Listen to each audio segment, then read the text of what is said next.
Hello students, आप सभी का मेरी केमिस्ट्री क्लास में स्वागत है। स्टूडेंट्स, आज हम ऑर्गेनिक केमिस्ट्री के इम्पोर्टेंट टॉपिक आईयूपीएसी सिस्टम के अंतर्गत संतृप्त हाइड्रोकार्बन्स का नामकरण कैसे किया जाता है इसका अध्ययन करेंगे। मेरा यह वीडियो उन बच्चों के लिए है जो शुरुआत कर रहे हैं अभी आईयूपीएसी सिस्टम के साथ। तो हम शुरू करते हैं संतृप्त हाइड्रोकार्बनों का आईयूपीएसी नामकरण। क्वेश्चन आता है, संतृप्त हाइड्रोकार्बन किसे कहते हैं? तो हम जानते हैं वे हाइड्रोकार्बन जिनमें सिंगल बॉन्ड पाया जाता है या एकल बॉन्ड पाया जाता है, संतृप्त हाइड्रोकार्बन कहलाते हैं। सामान्यतः एल्केन संतृप्त हाइड्रोकार्बन्स होते हैं और इनका नामकरण आसानी से किया जाता है, काफी सरल है। संतृप्त हाइड्रोकार्बन का आईयूपीएसी नामकरण। स्टूडेंट्स, संतृप्त हाइड्रोकार्बन्स का सामान्य सूत्र CnH2n+2 होता है और इसका प्रथम मेंबर या फर्स्ट मेंबर n=1 से प्रारंभ होता है। तब इसका फर्स्ट मेंबर, यदि हम n=1 रखते हैं, CH2n 2 × 1 + 2 = 4, यह CH4 होता है। सेकंड मेंबर C2H6 होगा। फोर्थ मेंबर C4H10 होगा। सेवेंथ मेंबर C7H14 + 2 16 या 16 होगा। अब हमें इनका नाम देना है, बिल्कुल सरल है। इसमें वर्ड रूट कार्बन परमाणु की संख्या के आधार पर लिया जाएगा। Word root meth, single bond इसका प्राइमरी सफिक्स है, इसका नाम हो जाता है methane. C2H6 eth, word root primary suffix ANE। ANE किसी यौगिक में उपस्थित सैचुरेशन या संतृप्तता के लिए व्यक्त करता है। C4 इसके लिए वर्ड रूट ब्यूट होता है, सफिक्स ANE, इसका नाम ब्यूटेन हो जाता है। C7H16 इसका नाम 7 के लिए वर्ड रूट हेप्ट होता है और प्राइमरी सफिक्स ANE, इसका नाम हेप्टेन हो जाता है। यदि C14H82 दिया जाए तब इसका आईयूपीएसी नाम क्या होगा? यह सरल है। C14 के लिए वर्ड रूट टेट्राकॉन्ट होता है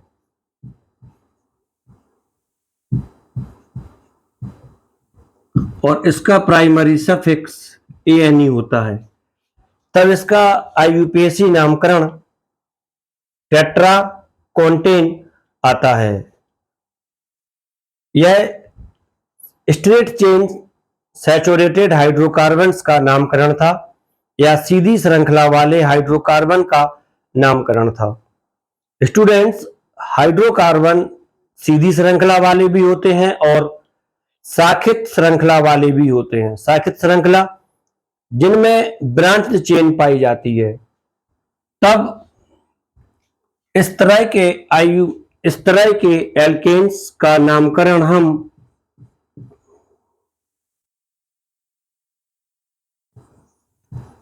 आईयूपीएसी पद्धति के द्वारा निम्न प्रकार से करते हैं। शाखित श्रृंखला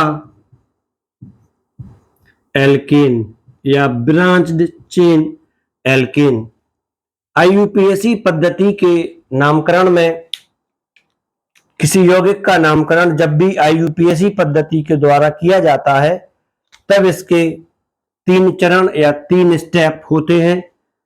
सबसे पहला स्टेप होता है सबसे लंबी कार्बन श्रृंखला, जिसे हम जनक श्रृंखला या पेरेंट चेन कहते हैं, इसका चुनाव करते हैं। सबसे पहला स्टेप जनक श्रृंखला का चुनाव। जनक श्रृंखला सबसे लंबी श्रृंखला होती है जो कि कार्बन परमाणुओं से बनी होती है, अर्थात किसी कार्बनिक यौगिक में पाई जाने वाली सबसे लंबी कार्बन श्रृंखला को हम जनक श्रृंखला कहते हैं। यह जनक श्रृंखला सीधी लाइन में भी हो सकती है इस तरह से, या यह जनक श्रृंखला जिग-जैग रूप में भी हो सकती है, किसी भी तरह से हो सकती है। हमें कार्बनिक यौगिक में या शाखित श्रृंखला एल्केन में सबसे लंबी कार्बन परमाणुओं की श्रृंखला को जनक श्रृंखला के रूप में चुनना होता है, सिलेक्ट करना होता है। इसके पश्चात इसका दूसरा स्टेप होता है जनक श्रृंखला या पेरेंट चेन का अंकन। अंकन से मतलब होता है नंबरिंग। हम इसकी नंबरिंग कैसे करेंगे? नंबरिंग करने पर हमें जो सबसे बड़ा नंबर लास्ट में मिलता है वही इसके लिए शब्दमूल या वर्ड रूट का कार्य करता है।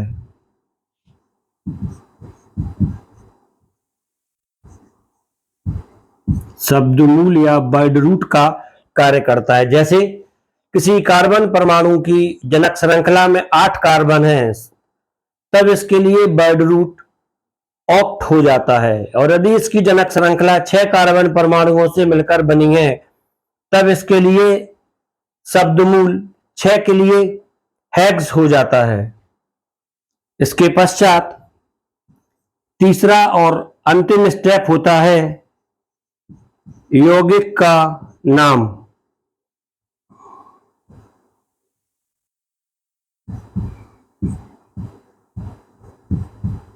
यौगिक का नाम। यौगिक का नाम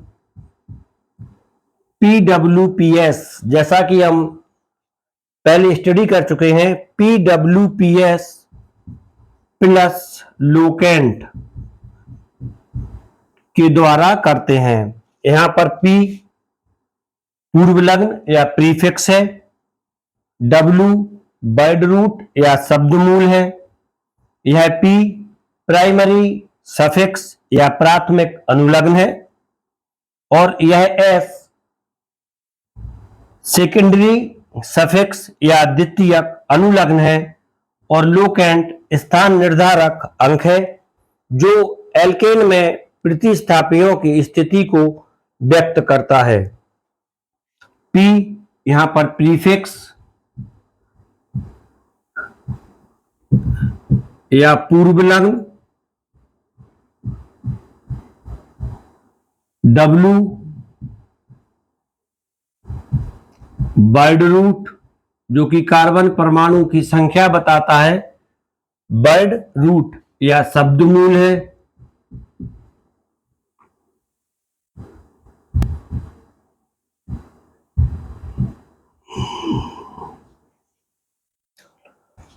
P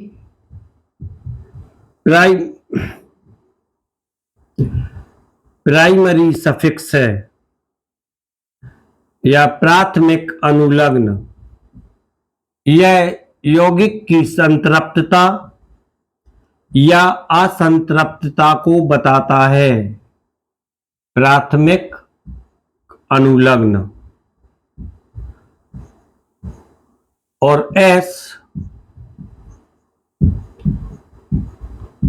द्वितीयक या सेकेंडरी अनुलग्न है।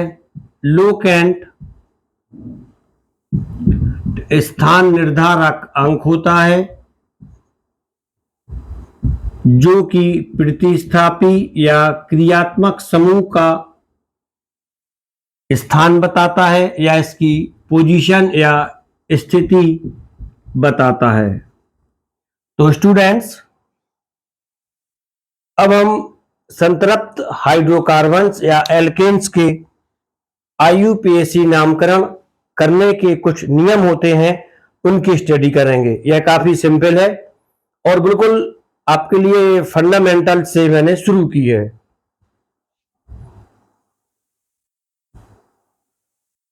सबसे पहला इसका जो स्टेप होता है वह होता है जनक श्रृंखला का चुनाव। जनक श्रृंखला का चुनाव हम कैसे करते हैं यह मैं बता चुका हूं। सबसे लंबी कार्बन श्रृंखला का चुनाव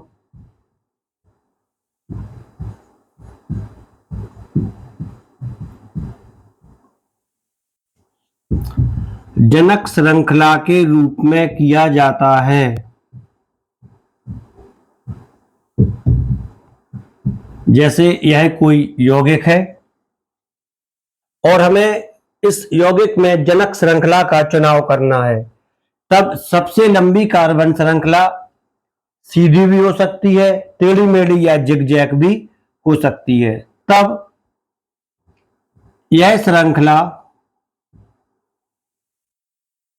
कार्बन परमाणुओं की सबसे लंबी श्रृंखला है और यही इस यौगिक के लिए जनक श्रृंखला का कार्य करती है। यह पेरेंट चेन है। इसके पश्चात हमें इसका अंकन करना होता है और अंकन करते समय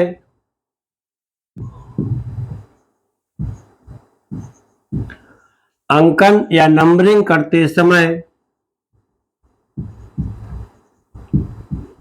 प्रतिस्थापी ये CH3 जो कि जनक श्रृंखला में कहीं से भी जुड़ा होता है, इसके लिए प्रतिस्थापी को न्यूनतम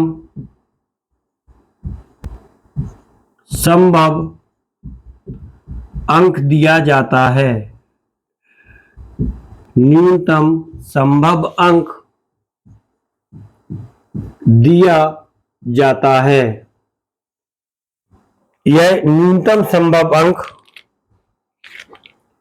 यदि इसकी नंबरिंग हम लेफ्ट टू राइट करें, लेफ्ट टू राइट, यह पहला कार्बन, दूसरा कार्बन, तीसरा, चौथा, पांचवा, छठवां और सातवां, तब यह CH3 4 नंबर वाले कार्बन से जुड़ रहा है। और यदि इसकी नंबरिंग हम राइट टू लेफ्ट कर दें, तब 1 2 3 4 5 6 7, तब भी यह चौथे समूह से या चौथे कार्बन से जुड़ रहा है। 1 2 3 4, अर्थात इस अवस्था में इस यौगिक की नंबरिंग हम कहीं से भी कर सकते हैं। लेफ्ट टू राइट भी सही है और राइट टू लेफ्ट भी सही है। यहां पर हमें एक चीज ध्यान रखनी होती है कि जो CH3 सबसे लंबी कार्बन श्रृंखला का भाग नहीं होता है, जो CH3 सबसे लंबी श्रृंखला का भाग नहीं है, वह मैथाइल समूह के रूप में लोकेंट के साथ लिखा जाता है। और जो CH3 जैसे ए वाला CH3 और ए वाला CH3 सबसे लंबी कार्बन श्रृंखला का भाग है, इसको हम मेथाइल के रूप में नहीं लिखते हैं। अधिकांश बच्चे यही गलती करते हैं और इसी में कंफ्यूज रहते हैं। जो CH3 सबसे लंबी श्रृंखला का भाग नहीं होता है उसे मेथाइल लिखते हैं। एक एल्किल मूलक है, एल्किल समूह है, और यदि इनकी संख्या 2 होती है तब 2 व्यक्त करने के लिए मेथाइल के आगे डाई लगा देते हैं। यदि 3 होती है तब मेथाइल के आगे ट्राई लगा देते हैं। तब यह क्रमशः डाईमेथाइल, ट्राईमेथाइल, 4 होने पर टेट्रामेथाइल भी हो जाता है। इस यौगिक का IUPAC नाम अब हम आसानी से दे सकते हैं। सबसे पहले इसमें हमें देखना है P। अब इस यौगिक को हम नाम देंगे तीसरे स्टेप में P प्रीफिक्स, जो वर्ड रूट के पहले आता है। तो वर्ड रूट के पहले यहां पर मेथाइल है जो कि 4 नंबर कार्बन से जुड़ा है। इसका नाम यहां पर लिखेंगे 4 मेथाइल। इसके बाद वर्ड रूट 7 कार्बन के लिए वर्ड रूट हेप्ट होता है, 4 मेथाइल हेप्ट, और सिंगल बॉन्ड के लिए ANE।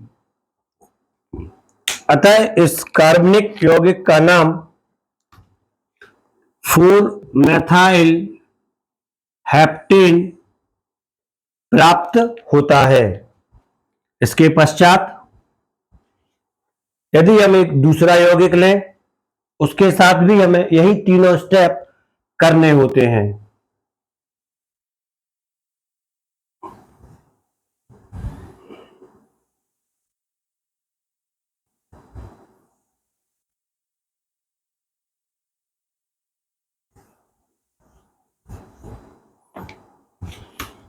माना कोई कार्बनिक यौगिक है CH2,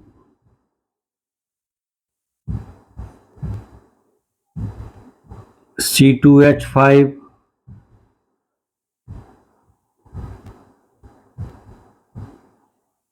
C2H5 और CH3। हमें इस यौगिक का IUPAC नामकरण करना है।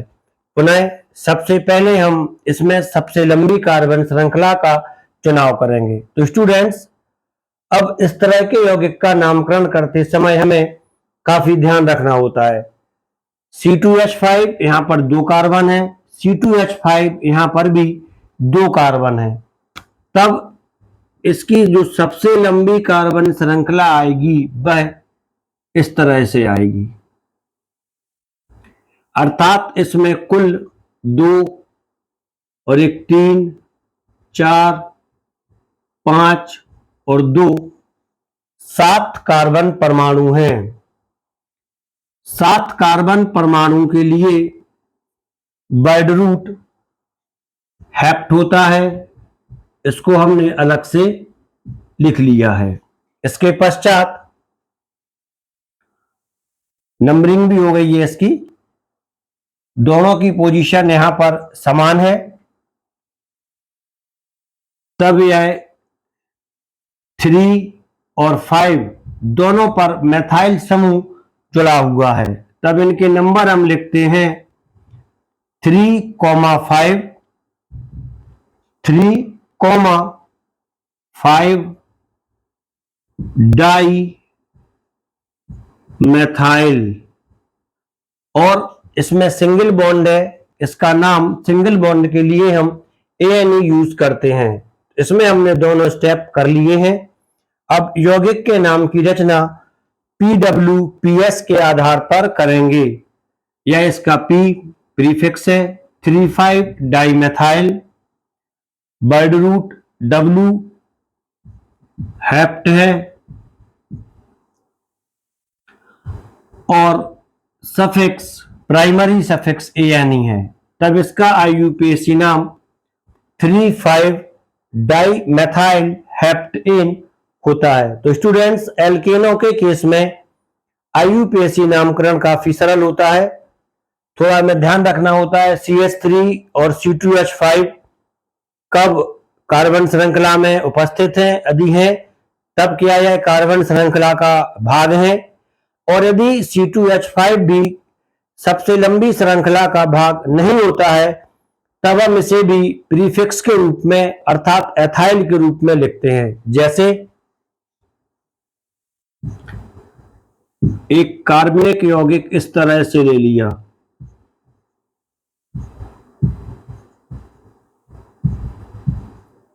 C2H5 CH2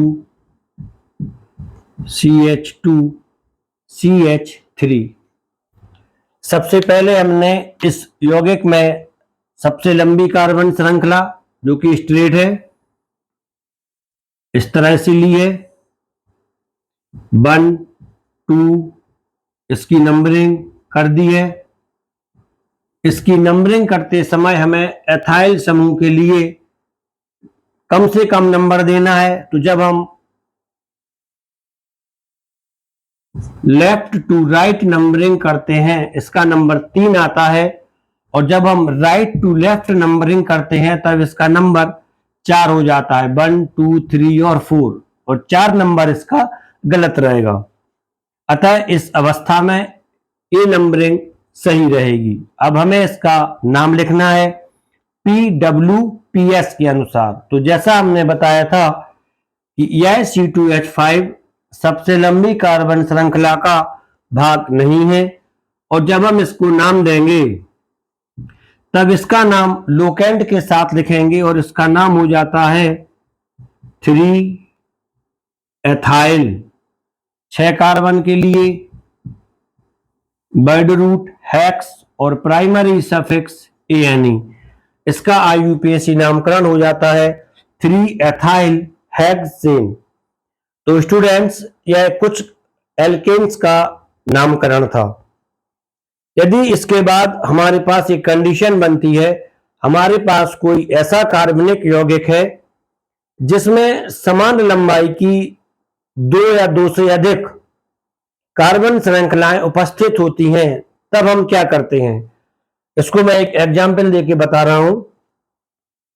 यदि हमारे पास कोई इस तरह का यौगिक आ जाता है जिसमें 2 या अधिक समान लंबाई की कार्बन श्रृंखलाएं उपस्थित होती हैं, तो जब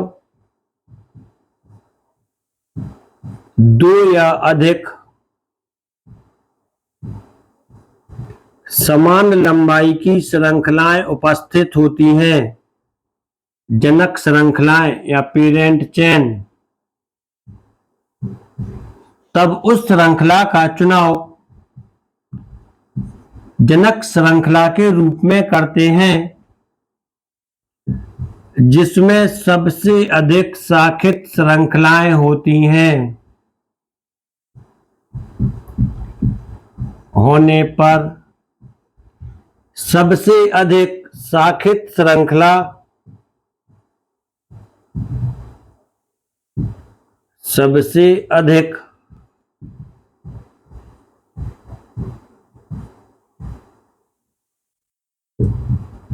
शाखित श्रृंखला वाली श्रृंखला को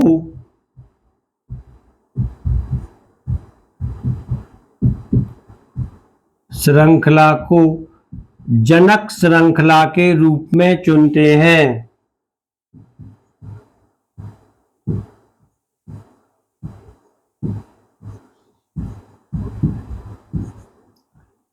जनक श्रृंखला के रूप में लेते हैं। जैसे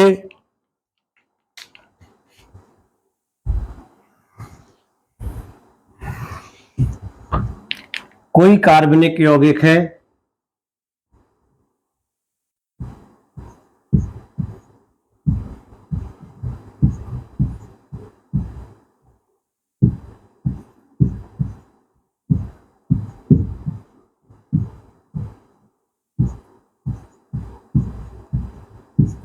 इस तरह से कोई एक कार्बनिक यौगिक है।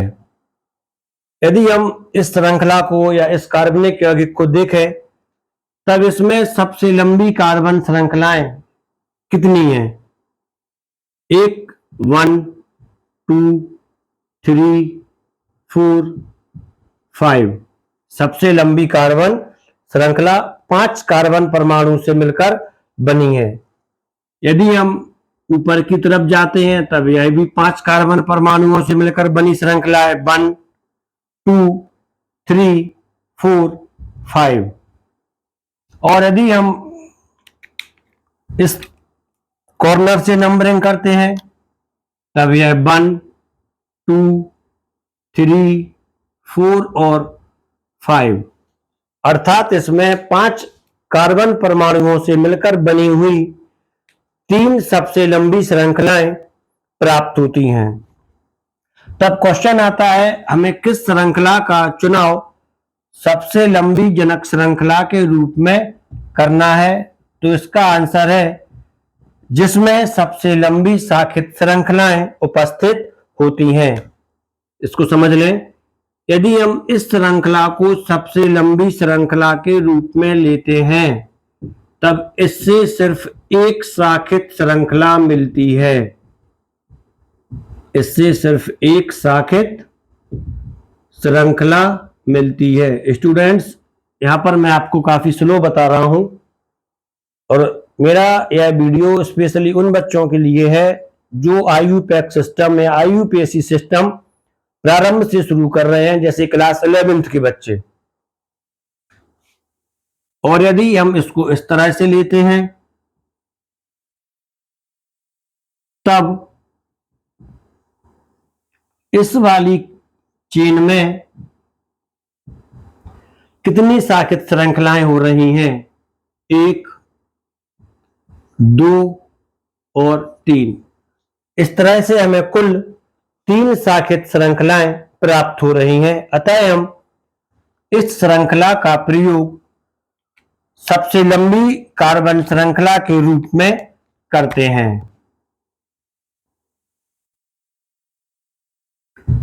अब क्वेश्चन आता है कि इसकी हम नंबरिंग कैसे करेंगे? इसकी नंबरिंग करते समय हम शाखित श्रृंखलाओं के लिए न्यूनतम संभावित अंक देते हैं। तो यह न्यूनतम संभावित अंक यहां से 1, यहां से 2, 3, 4 और 5 होता है। तो स्टूडेंट्स, यहां पर मैं आपको एक नियम और बता दे रहा हूं। यदि आपको कंफ्यूजन आती है कि नंबरिंग कहां से करनी है, राइट टू लेफ्ट या लेफ्ट टू राइट, तब इस अवस्था में हम न्यूनतम योग नियम का पालन करते हैं। न्यूनतम योग नियम या लोएस्ट सम रूल का पालन करते हैं। यह नियम हमारी पूरी कंफ्यूजन को दूर कर देता है। इसमें हमें सबसे लंबी श्रृंखला का अंकन दोनों तरफ से कर देना है, लेफ्ट टू राइट और राइट टू लेफ्ट। जैसे जी हमने एक तरह से कर दिया, इसको आप 1, 2, 3, 4, 5। अब हमें लोकेंट लिखना है जहां पर एक प्रतिस्थापी उपस्थित है। इस तरह से पहले नंबरिंग कर दूं दोनों तरफ से। इसको दे दिया 1, इसको 2, इसको 3, इसको 4 और इसको 5। अब हमें लोकेंट लिखना है। तो स्टूडेंट, यहां पर आप ध्यान दें कि जो नंबर ब्लैक कलर से लिखे हैं उनके लोकेंट भी ब्लैक कलर से ही लिख रहा हूं।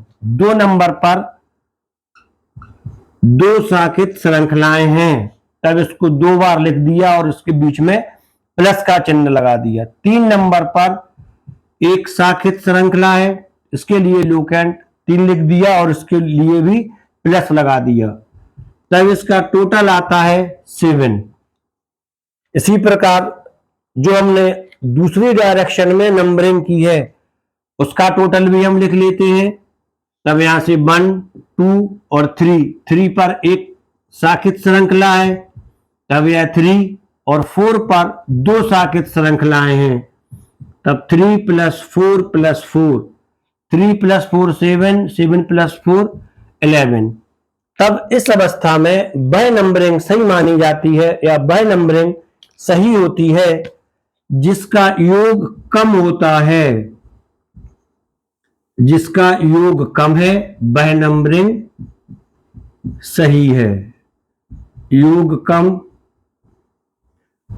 तब यह नंबरिंग सही होती है, और जिसका योग ज्यादा होता है उस ओर से की जाने वाली नंबरिंग गलत होती है। तो जो नंबरिंग हमने ब्लू पेन से की है वह नंबरिंग गलत है, इसलिए इस ब्लू पेन वाली नंबरिंग को हम यहां से अलग कर दे रहे हैं।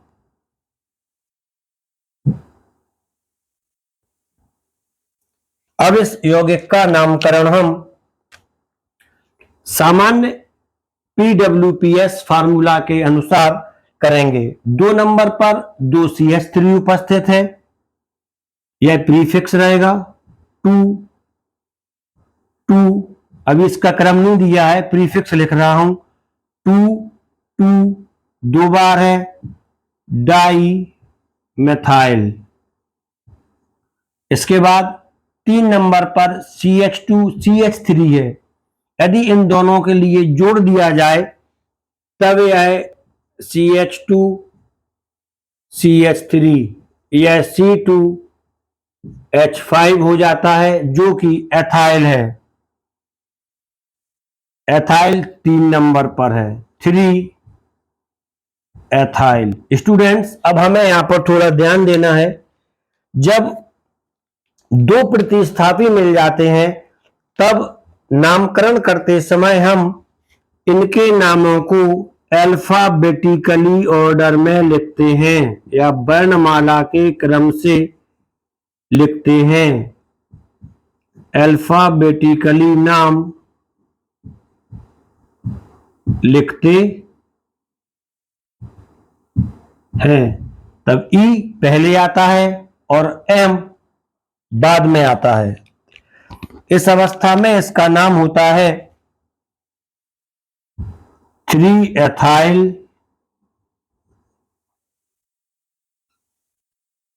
2,2 डाई मेथाइल,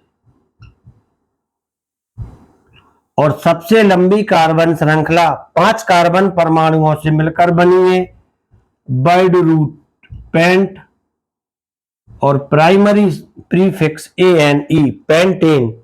इस यौगिक का पूरा नाम 3 एथाइल 2,2 डाइमेथाइल पेंटेन हो जाता है। तो स्टूडेंट्स, अभी आपने हाइड्रोकार्बन्स का नामकरण कैसे किया जाता है इसका अध्ययन किया है। इसके बाद इसमें एक और इंपॉर्टेंट चीज होती है, वह होती है कि यदि दो एल्किल ग्रुप समान स्थिति पर जुड़े हों तब क्या करते हैं, उस अवस्था में भी हम अल्फाबेटिकली नेमिंग करते हैं, और समान पोजीशन पर है तब इनके नामकरण में कोई दिक्कत नहीं आती है। जैसे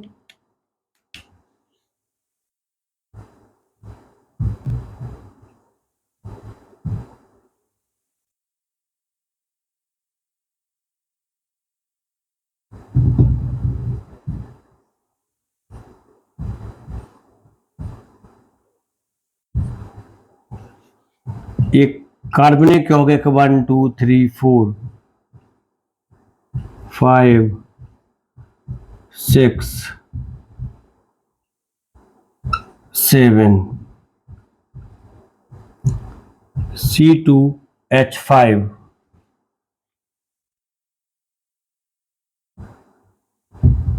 यह कार्बनिक यौगिक है।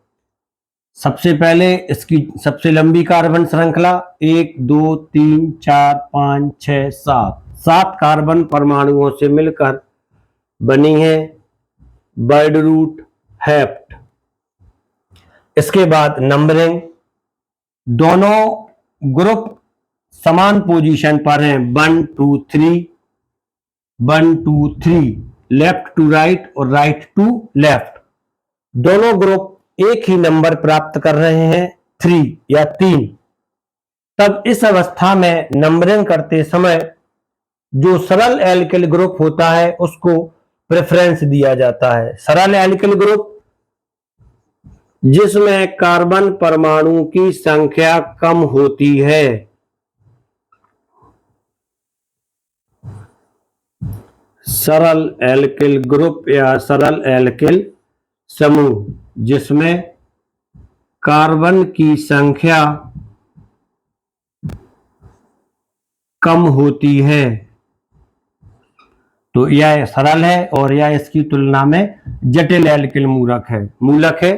नंबरिंग, इसके लिए कम नंबर 1 2 3 4 5 6 और 7। अब हमें जब इनका नाम लिखते हैं, इनका नाम अल्फाबेटिकली ऑर्डर में लिखा जाता है। तब नाम लिखते समय एथाइल पहले आएगा, 5 एथाइल, 3 मैथाइल, हेप्ट 7 कार्बन के लिए हेप्ट और सिंगल बॉन्ड के लिए ANE, 5 एथाइल 3 मैथाइल हेप्टेन। यह इस कार्बनिक यौगिक का IUPAC नाम होता है। इसके पश्चात एक केस और इसमें देखा जाता है, जब जटिल श्रृंखला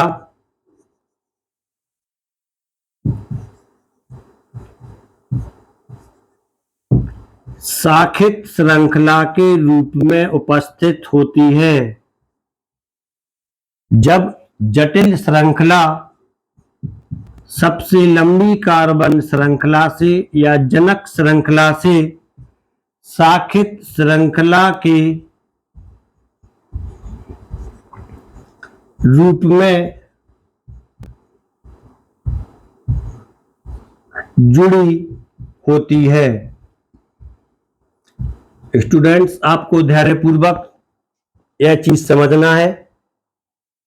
यह फाउंडेशन है पूरा IUPAC सिस्टम का। मैं आपको बिल्कुल स्लो तरीके से और एक एक कॉन्सेप्ट क्लियर करके उसको बता रहा हूं। जटिल श्रृंखला शाखित श्रृंखला के रूप में जुड़ी होती है। जैसे पहले आप यही समझ लें, जटिल श्रृंखला या कॉम्प्लेक्स चेन कहते किसे हैं।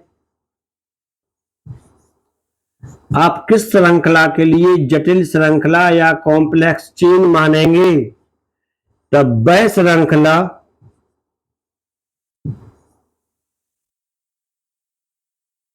जिसमें 2 या अधिक साइड चेन उपस्थित हों, जटिल श्रृंखला कहलाती है। जिसमें 2 या अधिक साइड चेन उपस्थित होती हैं। पहले इसका नियम पढ़ लें, कैसे करते हैं इसका नामकरण, फिर मैं आपको इसका एक एग्जाम्पल दे दूंगा तो आपका कॉन्सेप्ट क्लियर हो जाएगा। जिसमें 2 या अधिक साइड चेन जुड़ी होती हैं।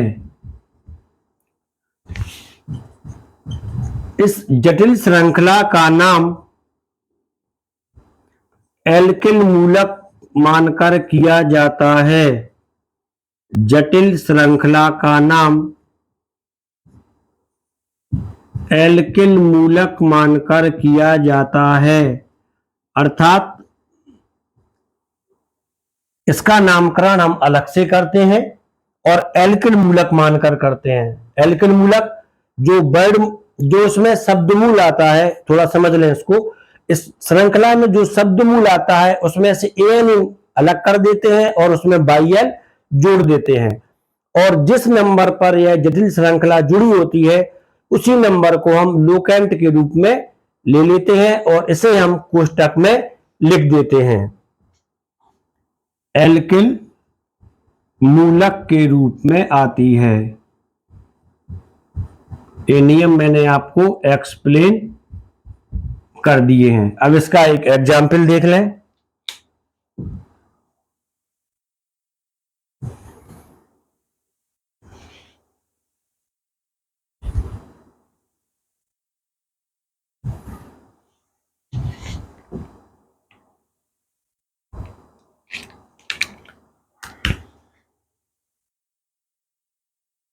CH3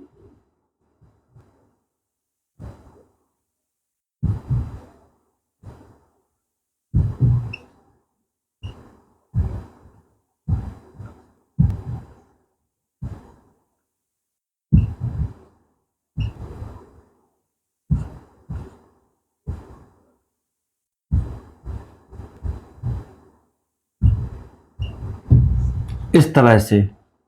यह श्रृंखला जटिल श्रृंखला है क्योंकि इसमें 1, 2, 3 और 3 शाखित श्रृंखलाएं जुड़ी हुई हैं। यह CH3 सबसे लंबी कार्बन श्रृंखला में आ जाएगा, इसलिए इसको नहीं जोड़ा है। नहीं जोड़ा है मतलब ऐड नहीं किया है शाखित श्रृंखलाओं में।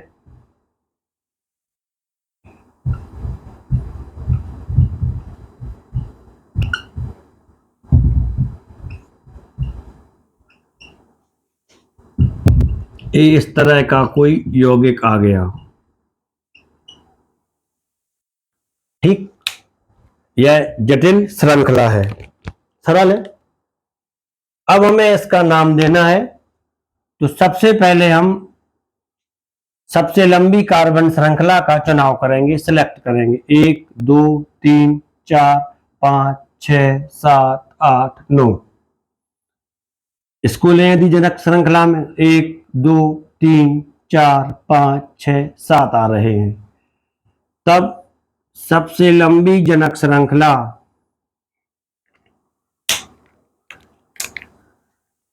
के रूप में ये वाली श्रृंखला आएगी, सबसे लंबी जनक श्रृंखला। अब हमें इसका नंबरिंग करना है। नंबरिंग करते समय यहीं से क्लियर हो जाता है कि 1, 2, 3, 4, 5, 6, 7, 8, 9, 1, 2। और यदि इसका हम रिवर्स नंबरिंग भी कर दें तब और भी क्लियर हो जाएगा। 1, 2, 3, 4, 5, 6, 7, 8, 9। और इसके ऊपर हम लोएस्ट सम रूल लगा दें, न्यूनतम योग नियम। ब्लैक के लिए लेफ्ट टू राइट है, जो कि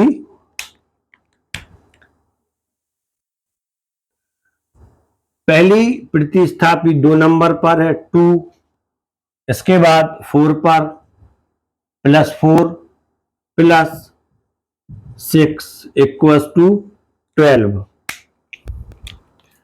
और राइट टू लेफ्ट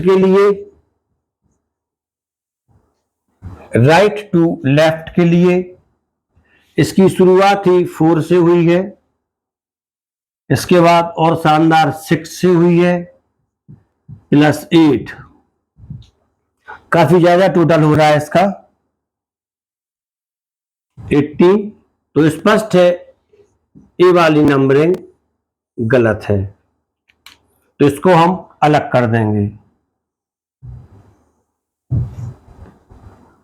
अब हम इसका IUPAC नामकरण करेंगे।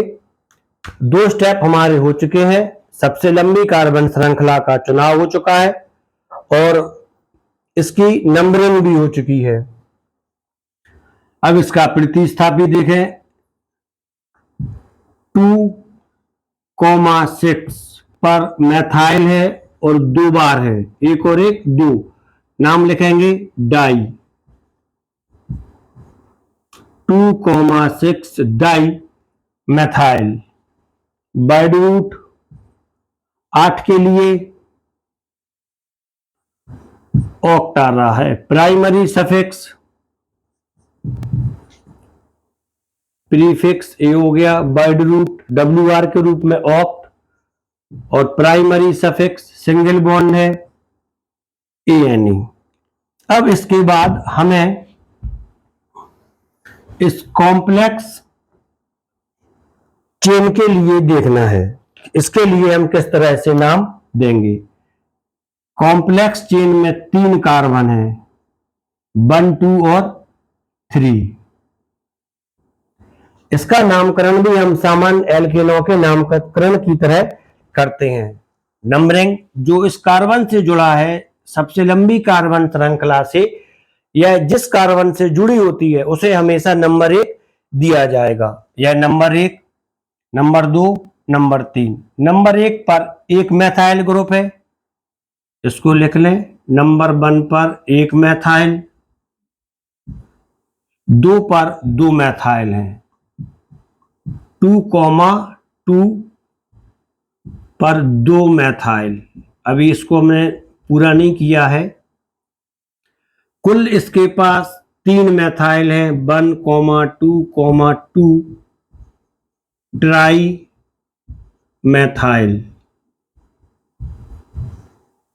और इसकी जो सबसे लंबी कार्बन श्रृंखला है उसमें भी 3 कार्बन है, और 3 कार्बन के लिए जो वर्ड रूट होता है वह होता है प्रोप,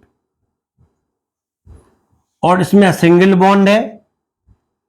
यदि हम इसके साथ ANE लगा देते हैं तब यह गलत हो जाता है, क्योंकि हमें इसका नाम एल्किल मूलक के रूप में लिखना है। तो तब हम प्रोपेन में से इसका नाम ANE हटा देते हैं और यहां पर YL जोड़ देते हैं और इस पूरे नाम को कोष्टक में लिख देते हैं। और यह श्रृंखला 4 नंबर वाले कार्बन से जुड़ी है, तो इसके आगे हम 4 लगा देते हैं। अब हम इन सारे नामों को जोड़ देंगे तो इस यौगिक का IUPAC नाम प्राप्त हो जाता है। सबसे पहले प्रीफिक्स 2,6 डाइमेथाइल, 2,6 डाइमेथाइल। इसके बाद 4 और कोष्टक में इस पूरी श्रृंखला का नाम 1,2,2 ट्राई मैथाइल प्रोपाइल, कोष्टक बंद। 9 कार्बन, इसमें 9 कार्बन है, मैंने इसमें 8 देख लिए थे। 9 कार्बन के लिए वर्ड रूट होता है नॉन। इसके आगे प्रोपाइल नोनेन, यहां पर जगह नहीं है तो उसका नाम हम यहीं पे लिख दे रहे हैं, NONE, non, NONANE, nonane. यह इस यौगिक का नाम हो जाता है। 2,6 डाइमेथाइल 4 1,2,2 1,2,2 ट्राइमेथाइल प्रोपाइल नोनेन। तो यह एल्केन्स के IUPAC नामकरण की संपूर्ण विधि थी। इसमें हमने सामान्य अणुसूत्र वाले एल्केन्स का IUPAC नाम कैसे होता है इसका अध्ययन किया है, और इसके अलावा हमने इसमें जो शाखित श्रृंखला एल्केन होते हैं उनका नामकरण कैसे किया जाता है इसका भी अध्ययन किया है। स्टूडेंट्स, यह काफी सरल था, इसमें कोई कंफ्यूजन वाला मैटर मुझे नहीं लगा कि आपको इसमें कहीं से कोई दिक्कत आई होगी। तो यह आपकी समझ में आ गया होगा। Thank you.